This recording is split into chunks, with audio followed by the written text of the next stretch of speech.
lighten it up for the weekend, you know what I'm saying? Black Rainbow done did as well, did they guys? It's a beautiful spot. Young, black, and gay in a world full of hate. I'ma clear your mind of the picture that they paint.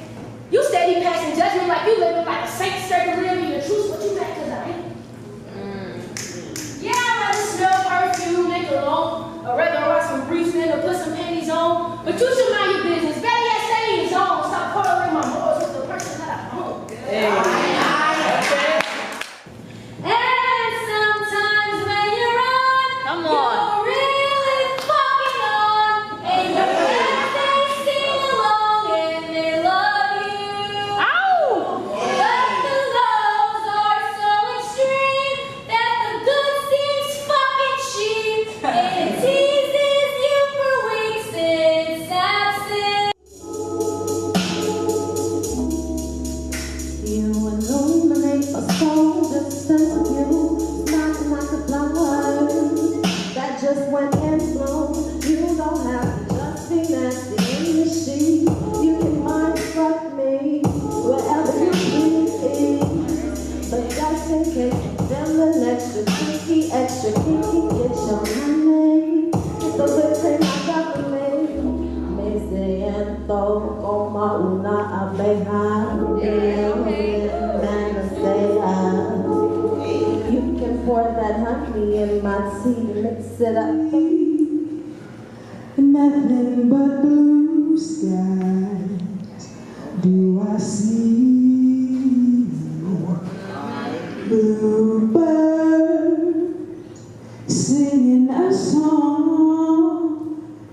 Nothing but bluebirds all day long.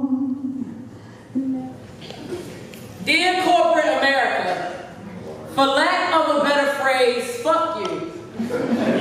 See, I did everything I was supposed to do, but somehow I must have overlooked the fine print where my preference determined my privilege. See, I'm a black, intelligent, well-spoken, and professional individual, so excuse me if I get a little cynical when I tell you that your discrimination is starting to seep from your pores, and I'm sure you'll play stupid, so let me put you on.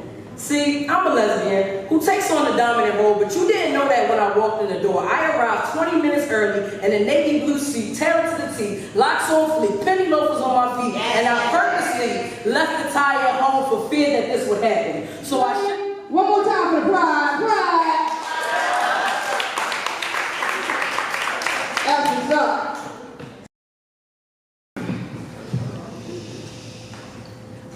They say the ones who bear the rainbow are the ones who have the biggest smiles, the greatest depression, the most secrets. If I had a poem for every time I shifted from dead to alive, dead to alive, dead to alive, I'd be an EMT. The scariest thing I've ever had to do was accept love and loss in the same second, as if holding my girlfriend's hand meant letting my families go.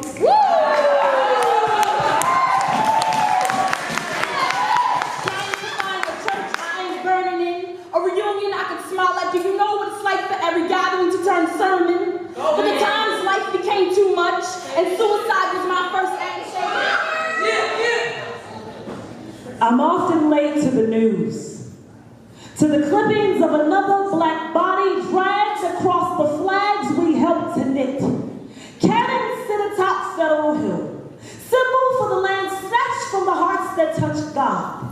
Steamrolled by suits, wigs, weathered outlaws who wanted cotton to soak up the blood on their hands. God became money and insurance plans for the estimate number of slaves they knew they'd fling overboard. A deductible paid for those blessed enough to survive. Their children sold like pies out the back windows of the projects everywhere. And now it seems I can't avoid this evil.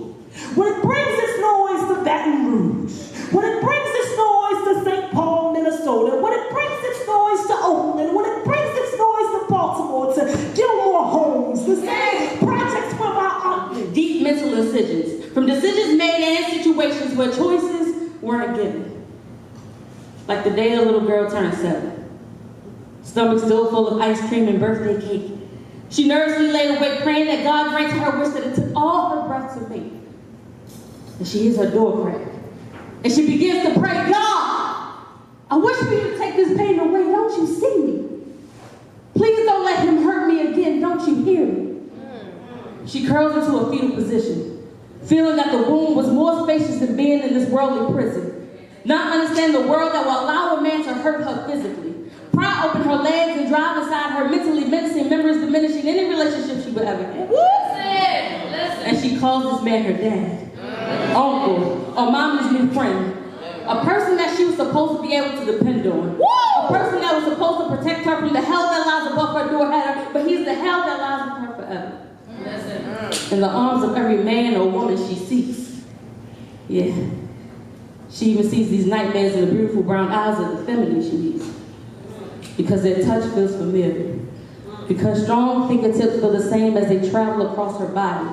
As they trace her scars and draw out imprints. I would have stashed the heat in the Birkin if it was time to. I would have been a man that hit the niggas on your hit list in order for you to drill a line through, but you ain't get that. I guess it's true that they say they don't know how bad you riding for them until you leave the park. I showed you the brighter side of things, but you left me in the dark. You left some shit we could have worked on together, tear us apart. If you wasn't feeling it from the jump, you should have said something from the start.